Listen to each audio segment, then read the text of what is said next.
Jessi just happens to live down the block. And if you don't know Jessi, she's built more cars than you, more motorcycles than you, more trucks than you, probably won more races than you, and is just overall cooler than you and me.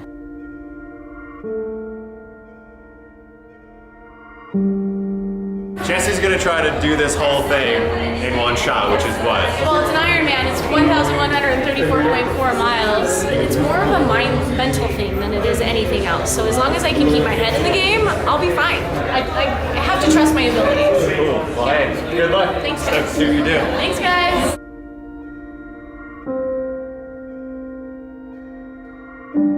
What do you win for winning? High fives. Is that it? That's it. They brought you here for high fives? High fives, but you know what? What I win out of this is I get to see other girls kick ass at life. So that's what I'm winning. That's a great win.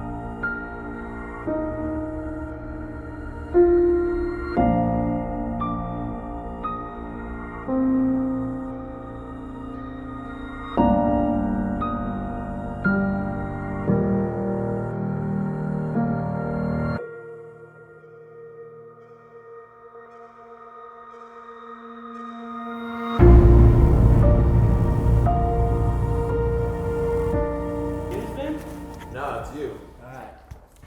Do I have to pour my own coffee? Yes, you do. Take one. Would you like me to pour it for you? Well, this is like a diner, so you're supposed Yeah, to pour it. I mean, like, I feel like I should be getting served on.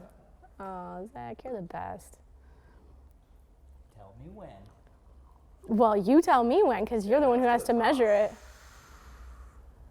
All right. I think that's good. Probably should have had this sitting here for a while and let it cool off. Full certs here. My name's. Would be a good diner name. Pam? No. Pam's a good diner name. Yeah, it is. March. Yeah. Tell them March sent you. All right, so who are you? I'm Jessi Combs. That's it. That's it. I'm Jessi Combs, and I do a lot of really rad stuff. All right. Would you mind to tell us about some of that rad stuff? Maybe the Cliff's Notes version. Yeah. Okay. So What are you most known for? You like, whatever show. I don't know. So. Okay. I'm Jessi Combs. By trade, I'm a metal fabricator. Most people know me from television shows. I hosted a show called Extreme 4x4 where I taught millions of people how to build roll cages and metal fabricate and so on and so forth. And then after that, I became television host of things like Mythbusters, Overhauling, All Girls Garage, The List, 1001 Car Things to Do Before You Die. Obviously, everything is very car-centric because I have a degree in custom automotive fabrication. And then all of this came about because I really love driving, and I love driving really fast. So in all of this, I've also raced Ultra 4, which is, some people know it as King of the Hammers.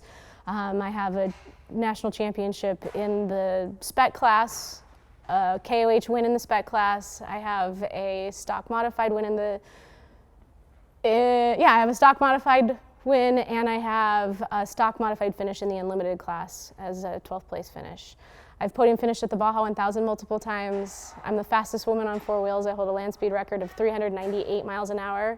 My most recent top speed is 477.59. I ride motorcycles almost on a daily basis, anything between Harleys, BMWs, Triumphs, you name it. But I was most recently the Grand Marshal for the Sturgis Motorcycle Rally for the 77th, and I was the first female Grand Marshal for that. So I think it's pretty cool to, with everything that I've done, this is kind of, to me, like the pinnacle, or like something is happening. We're at this pivotal moment of times are changing in the automotive industry, and I'm just pretty stoked that I don't know if I'm on the forefront of it, but I'm there, and it's pretty rad. So what sparked your journey into fabrication? I know you just covered that a little bit, but. Or actually, let's go back. Like, how did the whole car thing come about for you? Because I feel like girls always have kind of interesting stories of like how they got interested in cars. Guys, it's kind of like obvious, Sexist much? I got interested. That's an answer, yeah. Yeah. What got you into automotive or motors in general? All right, so what we've determined now. I grew up in the Black Hills of South Dakota. My father's a mechanical engineer, so I definitely have his mindset. My great-grandmother used to race cars, so she would race anything from like Stanley Steamers to Volkswagen Beetles, and she was this super cool, classy lady. She was a jazz pianist, and she traveled around the country playing all of what we call concerts, but really back then it was just a house party, right? And she put all of these miles on these cloth tires that were like well beyond their rating, and that was Goodrich tires, long before they became BF Goodrich tires, and she ended up becoming a spokesmodel in the Sunday Times for BF Goodrich tires. So she ended up passing away about 4 months after I was born. My mom swears up and down that her spirit, her adventure, her class, everything jumped right into me. I don't know if I got class, but I think it was just instilled in me. I was literally almost born off-road. My mom was out camping when she went into labor with me. And about, I was probably 3 or 4 days old, and I went to my first Georgia's motorcycle rally. So, I mean, I think I was just born into it. I think it's in my genes. I didn't know anything different. There wasn't anything that told me that I needed to do this, and there was nothing that told me that I should stay away from it because it's not what girls do. It's just what I do. I love to drive, and it's all, to me, I love going fast. I love performing. I love winning. I'm a great loser, but I really like winning. You know what I'm saying? Like, that's a fucking rad story. Yeah. So driving or building? I build because I like to drive, but in the same turn, like, I love being able to shape sheet metal. I love being able to see something created out of nothing, out of a flat piece of sheet metal, and then all of a sudden I have a fender or a tank or something super rad. So I like the artsy side. I like being the creative side on the building side, but I like the artsy and the building part of, yeah. I like, there's words that will come out. I'm only one sip in. You guys don't, soon you will understand that coffee does the same thing to me as beer does. I could possibly be drunk in an hour off of enough black coffee. So what I was trying to say was I really enjoy the art and the creative side of being a builder. I mean, obviously I like being stronger, lighter, faster, all of that stuff, so that plays a big role in the driving side. But if all I could ever do was be a race car driver, mission accomplished. Oh yeah. What's your dream build, bike, car, whatever? I don't think there's one. Like, it's always going to be the next one. That's the hardest. My dream build is always going to be the next one because I learn so much in every build, and I'm like, oh, the next one's going to be better. The next one's going to be different. And then I have the luxury of being able to race and drive so many different cars, pre-war era cars, all the way up to futuristic cars. So when I get in a car, it kind of changes my whole perspective of like, oh man, maybe I should have a 1927 Bugatti. Or maybe I should have a Chiron, you know, like I have both ends of the spectrum. So I have a love for anything and everything. And if somebody comes to me with something like, hey, let's build this, as long as it's not cheese ball, I'll totally do it. What's your sketchiest moment in a vehicle or on a bike? Oh, that's easy. Sketchiest moment in a vehicle. I was attempting to set the new land speed record last year in 2016. I'll tell you last year. Sketchiest moment in a car, super easy. 2016, I was out to set a new land speed record, and we're still in our testing phases with the North American Eagle, so we don't know really what we're up against. And it's, you know, it's a 57-foot long car that weighs 14,000 pounds. We're out in the middle of nowhere, literally southeast corner of Oregon. Nearest town is at least 45 minutes of gravel road, and all they have is a small store and a gas station if we're lucky. So we're literally out in the middle of nowhere, and we had been having issues with our steering. We even had one of our bush pilots come in and fly out a part. He ended up having a crash landing. The main driver of the car ended up doing a test run. Everything seemed fine on his, except for one of his parachutes failed. And then we got the car running, everything seemed to be really good, and it was my turn to get in the car, and I'm going for my record run. This is it, this is my record run, I'm all in. I'm in afterburners before I even hit mile 1. And I start noticing that the car is drifting a little bit left and I can't correct it, so steering is going back to not doing what it was supposed to be doing. And at this point I'm going approximately 477 miles an hour. So I let out of my throttles, turn on the speed brakes, which are just wind-resistant panels. We have this super sweet electromagnetic brake system. That's working because I can feel it when I lift off, the car starts taking off again. It's really gentle. And then parachute, my high-speed chute failed to deploy. My low-speed chute failed to deploy. And the car is still going left, not going down the longest part of the lake bed. It's going more towards the shoreline. And so when I start seeing the pucker bushes, that's about probably the first time I ever thought that I might not live to see tomorrow. And I swear to you, it was 40 feet before the bushes. I was still going 100 miles an hour. At that point, I was like, okay, I'm not gonna crash this car. I'm not gonna destroy it, I should say. I might crash it. I might totally fuck it up. I might be banged up and bruised, but I'm gonna survive. I'm gonna be able to live to tell the story and everything's gonna be okay. And by the grace of God, something happened, the car stopped. My front wheels were 3 bushes in, my rear wheels were still out on the lake bed, and I literally there's like this gnarly berm of sand and bush ahead of me that I should have stuffed the nose of the car into it, and 40 yards in front of me. It was literally gnarliest thing that has ever happened. And it was like, and I'm just in this missile that's about ready to just kill me. There's nothing I can do. There's no eject button.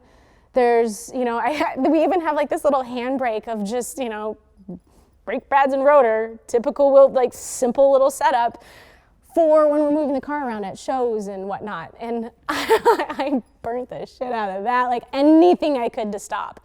I had rocks in my calves, or my calves were rocks for at least a week afterward because I was trying to push the brakes through the floor. Like I was doing, and it's just a switch. It's not like a hydraulic brake system where the more you push, the more they stop you. No, it's on or it's off. Yeah, that was scary moment. So with that, what's it like to go 477 miles an hour? It's the coolest thing in the world. It is the raddest thing on the planet. It's you can't get addicted to it because you can't do it often. So it's, it's this unicorn that you're constantly searching for. But it is the most thrilling, most amazing thing I've ever done. It's, it's so fast, it's slow. It's so loud, it's quiet. It's so bumpy, it's smooth. You're out in the middle of nowhere. You have no way to gauge your speed. So while I can tell the difference between 350 and 450, I just want to go faster. All I'm trying to do is just go faster because all I want to do is break that 512 record. So I have a quick question. Decelerating, you think so? Mm-hmm. But decelerating from 477, or whatever you might have been at, down to that 100 miles an hour, did it almost feel like you were just like going 20 miles an hour and you hit 100? No, I was still hauling ass. I mean, so slowing down from, let's say, 450 takes 2.5, 3 miles to stop. It's not a quick stop by any means. So the deceleration, it was slow. This particular one was slow and agonizing, but it's not a quick thing by any means at all.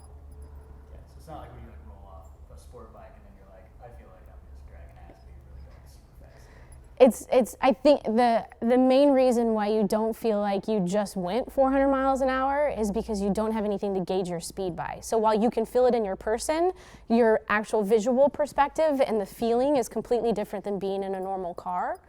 So it's a completely different experience because right then and then I hop into a van and we drive 25 miles an hour back to the pits for 10 minutes. So you've avoided death a bunch of times, but what's your worst injury? My worst injury was when I was working on Extreme 4x4. I had a 550-pound industrial-sized bandsaw fall on me, taco my head to my knees, and burst fracture my L3. So I have an L1 through L4 vertebrae fusion. Total freak accident. If I could explain it to you how it happened, I totally would, but even to this day, it just stops right there. So complete freak accident. I was lucky enough where I didn't become paralyzed. I always had feelings in my legs. I had 5 days laying in the hospital thinking I could still lose feeling after they give me surgery. So I have 2 7-inch rods running up and down my spine, 4 hooks at the top, 2 giant screws at the bottom, and then my L3 is just mashed potatoes. It's mush. So I'm literally a miracle, you guys. I should be in a wheelchair. Do you have any the photos from X-rays and stuff? Yeah. Could we Yeah, I probably even have them where I can just give them to you before I even leave. We can start sending you some of that stuff. But so start taking notes of the images that you might want, and I'll try and capture those. So are you indestructible? I am Iron Woman, right? Not yet. Not yet. It's a good name for a project, though. Am I indestructible? No, absolutely not. I mean, I still go into things knowing that what I do is dangerous. It's not like I go in thinking like, what could possibly go wrong? Nothing. No, I go in thinking like, okay, if I die today, this is the testament that I want to have made. You know, that there are no limits for gender. There are no, the throttle pedal doesn't know if I'm a guy or a girl. My welding machines don't know if I'm a guy or a girl. But am I indestructible? I do think I heal really fast. I'm kind of like the Wolverine, but I do get injured. And when I'm injured and I can't do stuff, then I start becoming, it's a mental mess for me. Do you need to restart? Okay. 14 minutes.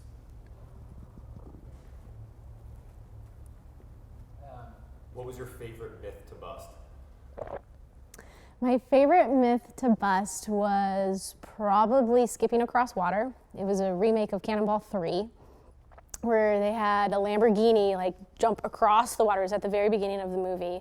And we tried to reenact that. And in the movie, we figured out how it was made. They had a ramp, they had a table underneath the water halfway through, and then the car was able to make it all the way across, which is great. Well, we built a ramp, and we built our platform off of a Fiero.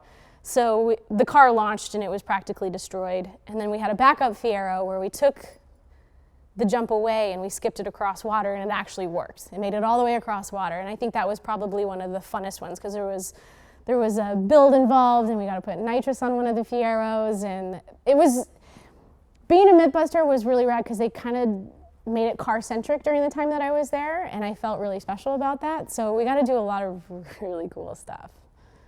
You got to drive Fiero. Yeah, and we got to drive Fieros.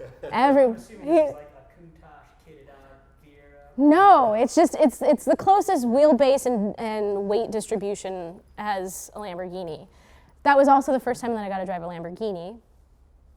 But no, my dad had a Fiero when I was a kid, so it kind of, it was good. It was special. My dad even asked, he's like, what are you guys going to do with them when you're done?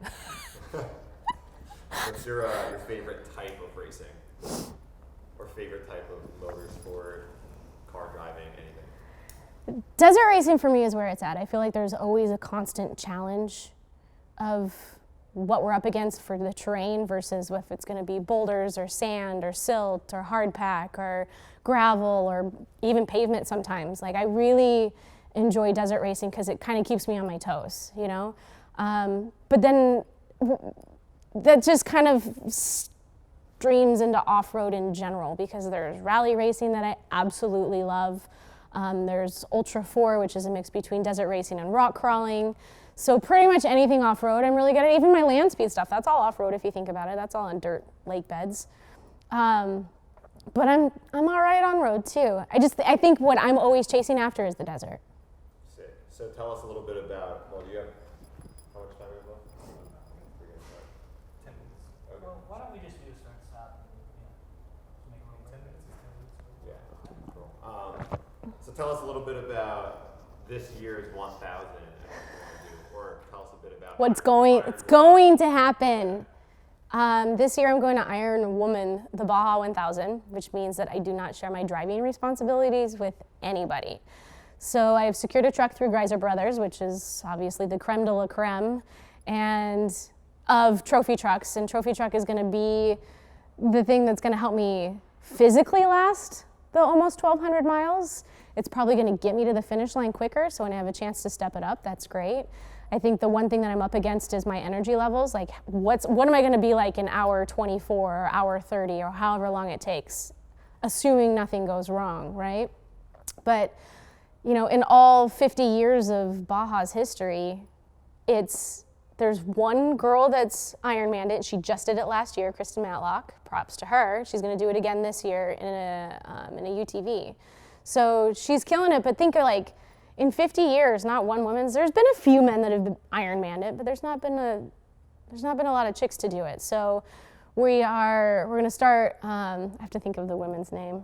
Betsy is her name. Betty, damn it. Don't make me. Fact check something real quick. I'll run that for you while we just continue on. I think it's, no, I can pull it up in 2 seconds. I have the whole world in my hands.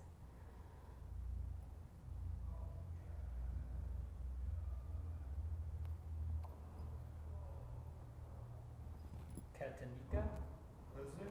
So, Kristen Matlock. yeah, Kristen Matlock did it in a UTV, and then there was a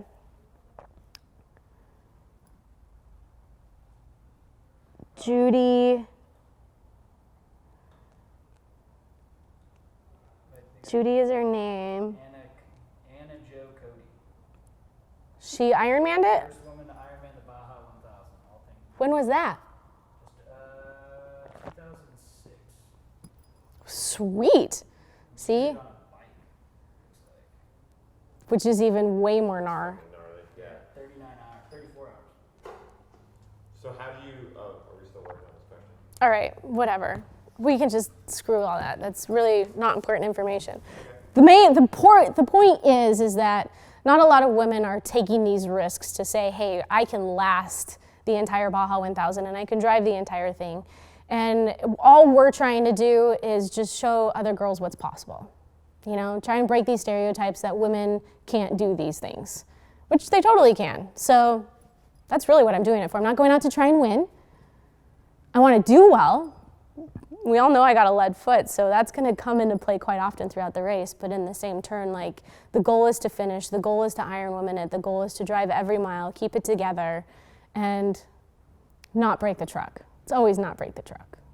How do you prepare for to Ironwoman the Baja? Like, is it mental, physical? Is it seat time? Like, give us a little bit of insight on what challenges you Yeah. to while preparing for this.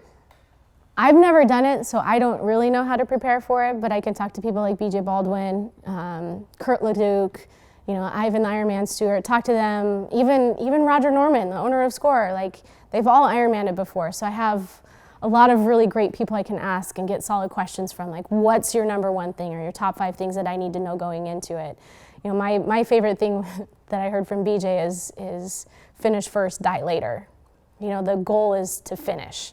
And I never give up. I'm not one of those people. So it's a mental thing, first and foremost, I fully believe, is like you just got to stay on top of it, that the finish line is near and you're going to make it. But it's also a physical thing, especially if, you know, you get flat tires or something breaks and you got to get out and you have to fix it. Like, that takes a lot of energy. And, you know, you're sitting in a truck for 1,200 miles, that becomes draining. So to me, it's really mind over matter when it comes to endurance races like this, but physical can definitely take its toll, and equipment for sure. I mean, if your truck isn't built and it's not prepped to last the full 1,000 miles, you're not going to make it.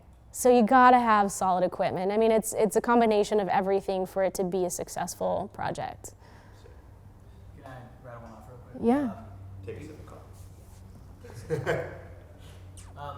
What advice would you have for like other women on staying, like, you know, for like pursuing their, you know, passion, like let's say in motorsports and stuff? Because you help a lot of girls out with stuff like that, right? Like, you know, the instruction and Yeah. Well, do you want to ask what about the real deal workshops, being dried out, that stuff? Because that could segue into that well. Oh yeah. I didn't see that question. It's coming. It's coming. It's all coming. Well, yeah, I guess. Why don't we do that? Like, tell us about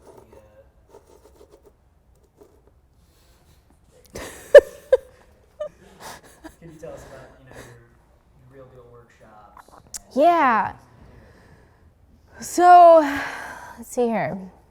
A couple years ago, started up a little lifestyle company called Real Deal, because everybody tells me and a lot of my friends, oh, you're the real deal. You know, my girlfriends that I hang out with that are painters or racers or riders or builders or whatever they are, they're like, oh, so you're like the real deal. You know, because I think that there's this whole fakeness of what's going on with social media and people pretending that they can ride motorcycles, or people pretending that this is something that they do, or they're known as a race car driver or a motorcycle racer, and they're just not.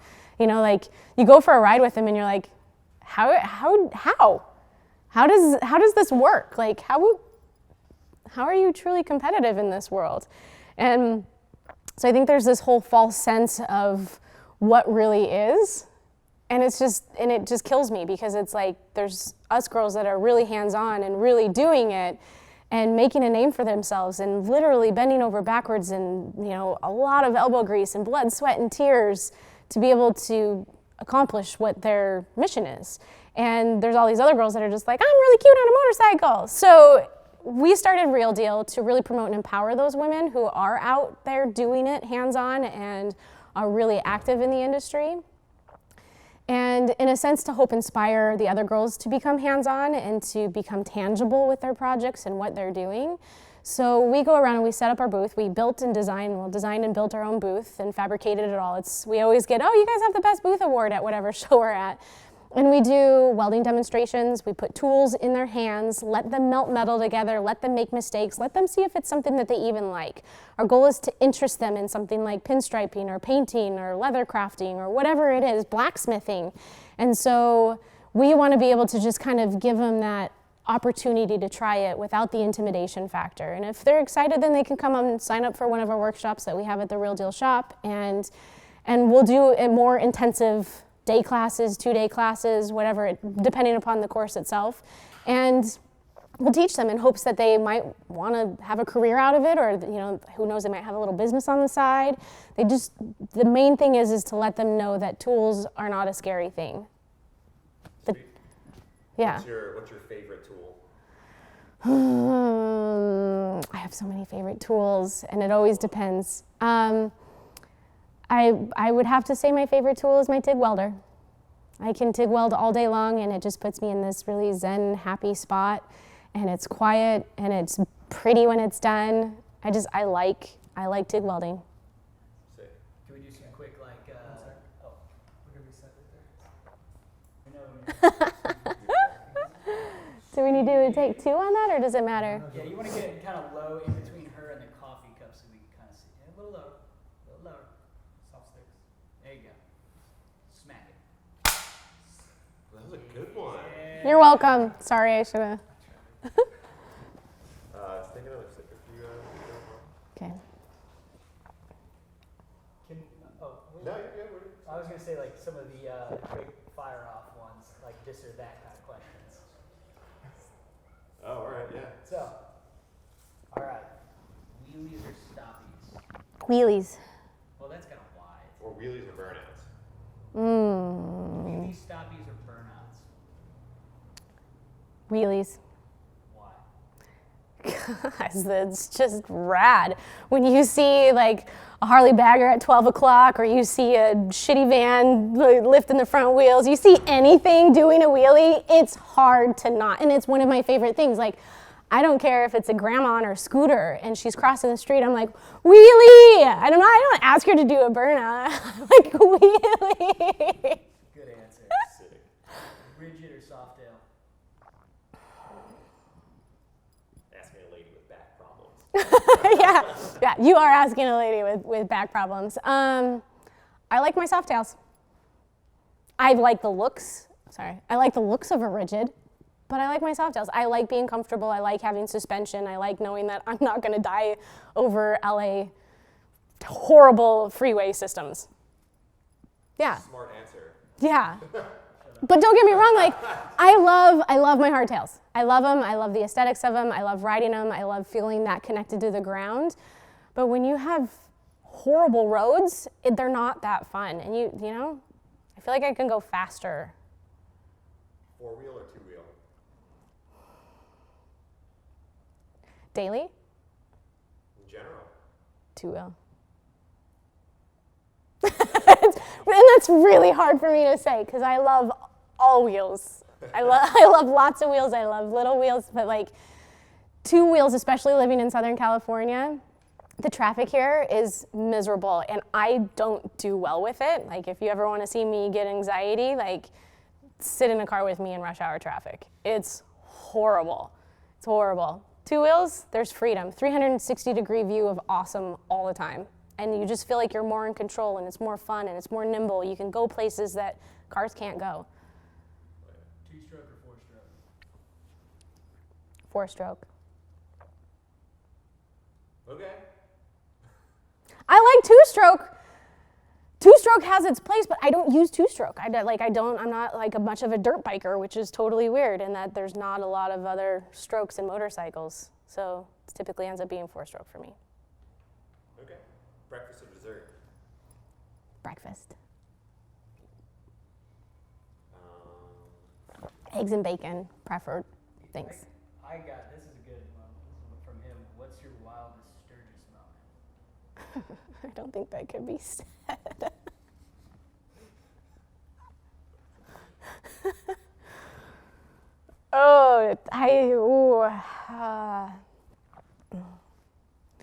Okay, let me just put it in one little bubble. There's not really one moment that defines Sturgis or a wild moment because every year brings something different, and usually every year there's at least 10 things that are super wild and crazy. But when you can wake up at the Glencoe campground and watch a dude walk his dog, and the only thing that he's wearing is his boots, his denim cuts, and an Askoff scarf, that's when you know that you have seen Sturgis and you have fully experienced Sturgis. Was it dump truck? No, it was not dump truck. Dump truck always has his bottoms on. He always has like some sort of skinnies, right? No. This guy, just his vest and his boots. I went to high school with Dump. Really? In Memphis, yeah. Has he always been this way? Well, he was like a couple years older than me, but like it was like we found that out at Born Free. We were like talking, and I was like, "Where are you from?" I was like, "Oh, you know, I grew up in Memphis." And I'm like, "Yo, wait a minute." He didn't have a beard. He didn't have a beard, and yeah, he's a character. Woo! Let's do another sip, bro. He's always on. Okay, I'm starting to get hot. Can I take my shirt off? Yeah. Go for it. Audio, please hold.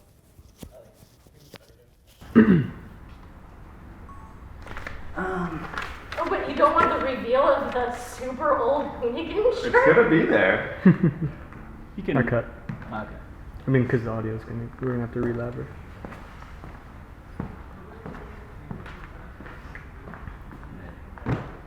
Is it?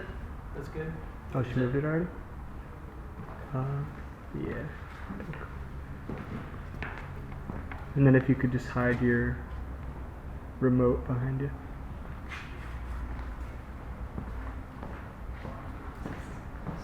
Mics are so heavy for such delicate shirts. Do you want to put it?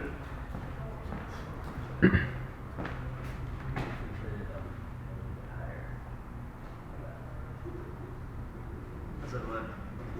Check. Check here. You know what? Let me do it this way. Under the hair. I'm doing what they call broadcast rap. Yeah, it's way more pro than us. Like, you actually know what you're doing, so could you just tell us what to do and we'll just roll with that? You want I would love to come help you guys in production. Well, we do want. We are going to be doing some build shows, and we're really bad at them. So maybe. What are you talking about? I think our Fiat show is great. Yeah, but like more in-depth builds. I'll talk to you about it later. Alright.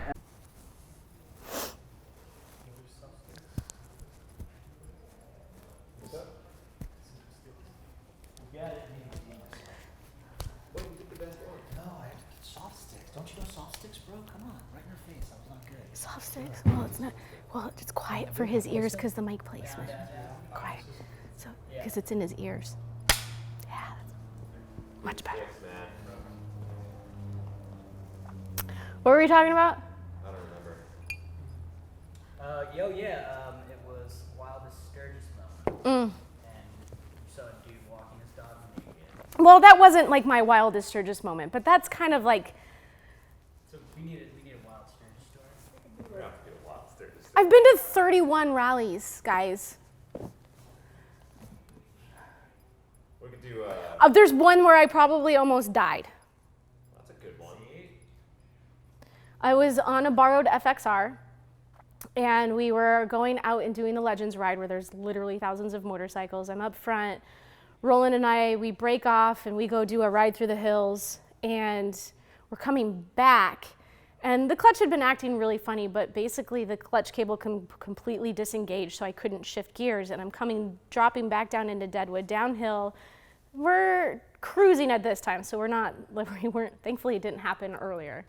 And I basically couldn't downshift, I couldn't do anything, and so I was stuck in this gear, and so I'm trying to like avoid rear-ending somebody, and so I get up on the sidewalk and I'm riding down the sidewalk, and then there's some people, and so there was like this little dirt field that I went into, and then as I'm getting back on the sidewalk, it was this perfect horrible thing where the wheels got caught on the edge of the sidewalk and the bike stalled at the same time, and I couldn't get it into neutral, and I thought I was almost gonna die, but somehow I saved it. Even Roland was like, I think that's the gnarliest thing I ever saw in my life. As far as Roland, who are you referring to? Roland Sands, my brother from another mother. I love that guy. So if you had to have a bike built, if you could have a bike built by any builder in the world, who would it be? Can't say yourself. If I could have a bike built by any builder in the world, probably be Christian Sosa from Sosa Metal Works. I love his style. He takes like the 1940s body lines of like trains and that whole era of like just super sick steam powered aesthetics, but puts them into like this beautiful contraption of like mechanical driven throttles and all of that stuff. I love his mind, I love his talents. He's probably one of my favorite builders, and that's hard to say because I have a lot of really favorite builders out there. Like, you know, I got my group that I follow, and you know, we're all friends, but I like Christian's bikes a lot. What was your most painful tattoo? This one. This was 5 minutes of hell. I literally ended up upside down in my chair of like, just get it over with. This one is the worst, and like getting my fingers done was the worst, and I got tattoos in some pretty painful places. Yeah, I was hoping you were gonna say the armpit. The armpit wasn't as bad as you think it is. Like, yeah, it sucked. So like right there was probably the hardest part because it's really thin skin right there, but inside the armpit wasn't all that bad. Yes, every tattoo hurts. Don't go out and get them unless you really, really want them, because you gotta sit through a lot of pain to live with something for the rest of your life. You got anything? My feet hurt. I hate getting my feet tattooed. I've heard those are bad. Yeah, oh yeah, have you ever made a grown man cry?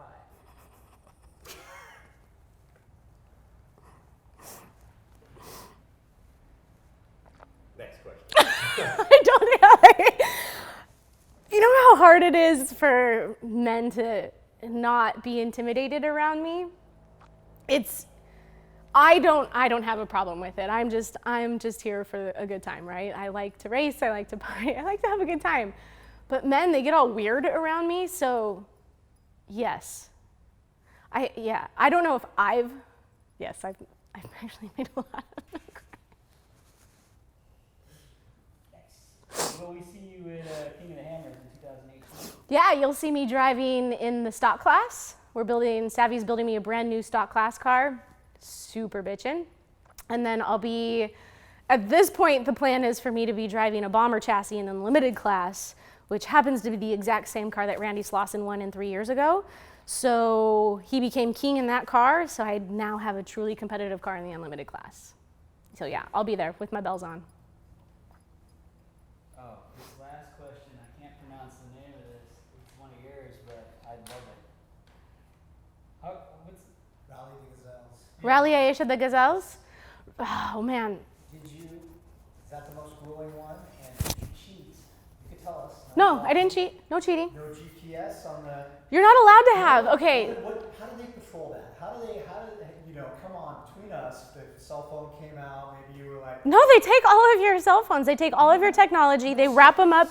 They wrap them in sealed bags for 9 days, and they put them in a trunk, and they don't give them back to you until the end of the race. So the Rally to the Gazelles was not the hardest event for me in the sense of 1960s hand-drawn maps and compass only. That's the only way we needed to navigate, and it was point to point shortest distance. So it wasn't how fast you could get to the next checkpoint, it was how straight, and like the least amount of kilometers that you clocked put you more towards winning the event. So the hardest part was being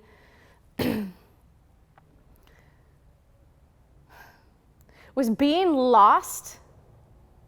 It's not necessarily being lost. You're in the middle of the Sahara Desert with a compass and a 1960s hand-drawn map, and you're plotting your own checkpoints. You're doing everything on your own, and all it is this tiny little flag off in the distance that you have to try and find. It's not like it's the easiest thing to see. So it's not like, okay, there's a giant bivouac, or there's, a pit station set up, or a gas station, or something to be looking for. It's just, you gotta find this tiny little flag. So that was complicated.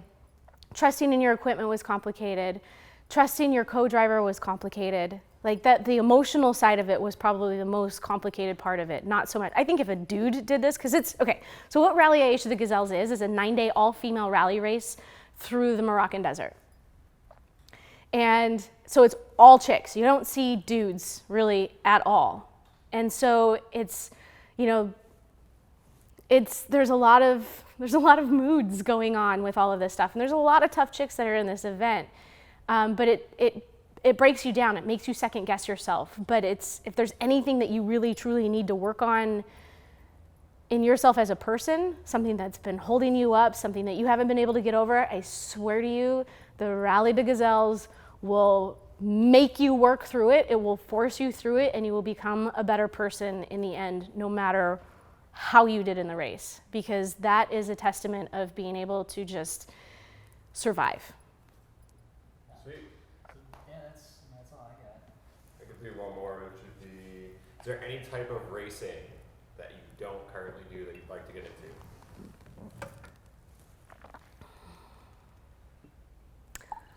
I'd really like to get into rally racing. I think that's really where it's at. Car control in rally racing, at those speeds, off camber, flying through the air, I think that's probably one of the coolest forms of racing there is. I'm trained in it, but am I good at it? I never get to practice it. Sweet.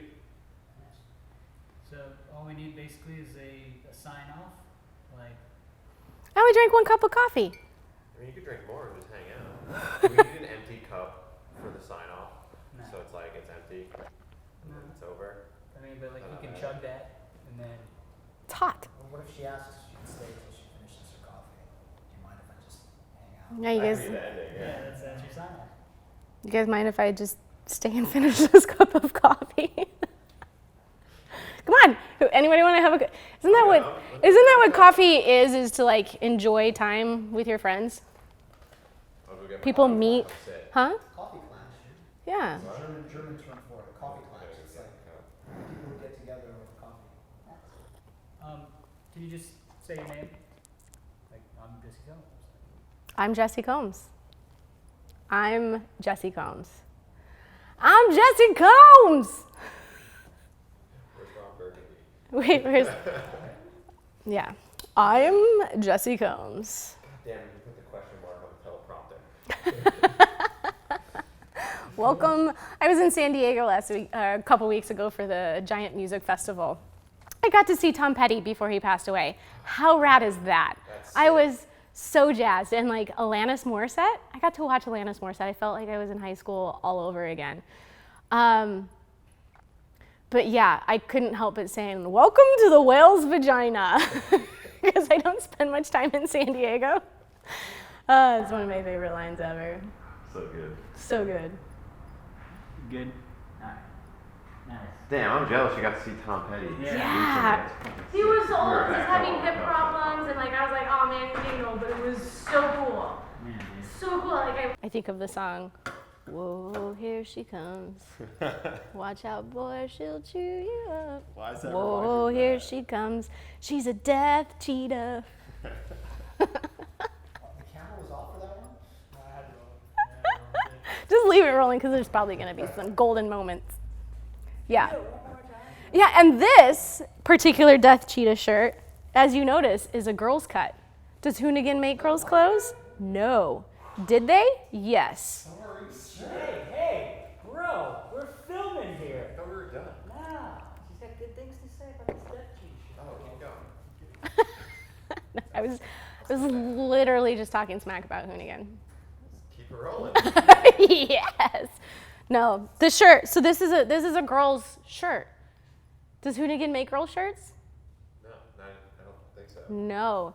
They tried it. Apparently there aren't any girl Hoonigans out there or enough female Hoonigans to keep the female line alive. But yeah, I was your first female Hoonigan athlete. Is your tongue completely seared from drinking the hottest coffee on earth quickly? No, it actually cooled down for a little bit. Do you want some sugar? I don't sugar my coffee. You want some creamer? If only it came out of the butt. That would be like, we could probably make that happen. Yeah, what dairy Can I get a actually drill does over here, please? That is, Can you do the Death Cheetah song? yes. The Hall & Oates Death Cheetah remix. Whoa, here she comes. Watch out, boy, she'll chew you up. Whoa, here she comes. She's a death cheetah. I don't know when you guys wake, how do you not sing this song when you wear these shirts? Anytime I even think about Death Cheetah, that song comes into my head. You wanna know what bummed me out? I had the black on black Death Cheetah's like track jacket. Yeah. And I brought it to Mexico. And when I was leaving, I had to run to the bathroom really quick, so I threw my jacket on the couch. And I'm coming out, and like the guys who were just like at the ranch, they like picked it up. And they're like, "Oh, is this yours?" And I was like, "Yeah." And they're like, "Can I keep it?" I was like, "Oh, sure." Boom, we're never gonna make it again. It was the coolest jacket. I want to start like a gang called Death Cheetahs. Batman. Can I do that? Can I just steal that from you? Can we just collaborate on this? Because the next thing that's probably going to happen with this is probably going to go on the back of my vest. Sick. You know? You can just cut it up and make it like a 3-rock cut. Yeah. Yeah, because the back of my vest is only like this big. It's so tiny. Maybe you can like start running like guns and methamphetamine and stuff too. Nobody would ever know. Nobody would ever know. And I'm so fast, they'd never catch me. They'd never catch me. When I ride my motorcycle, I ride like I just can't be seen. Like motorcycle riders don't get pulled over. Like they don't get speeding tickets. Anyone gets pulled over. Zach and I drove home together last night. We did 100 the entire way. And it's fun and you can get away with like, I'm sorry. That's one of the reasons why I love living in LA. Is because I feel like I can get away with a lot more fun stuff than I could anywhere else. Yeah. There's better things to do. Yeah. Yeah, they have crime they need to fight. And drugs they need to stop. And smog they need to prevent. Well, thank you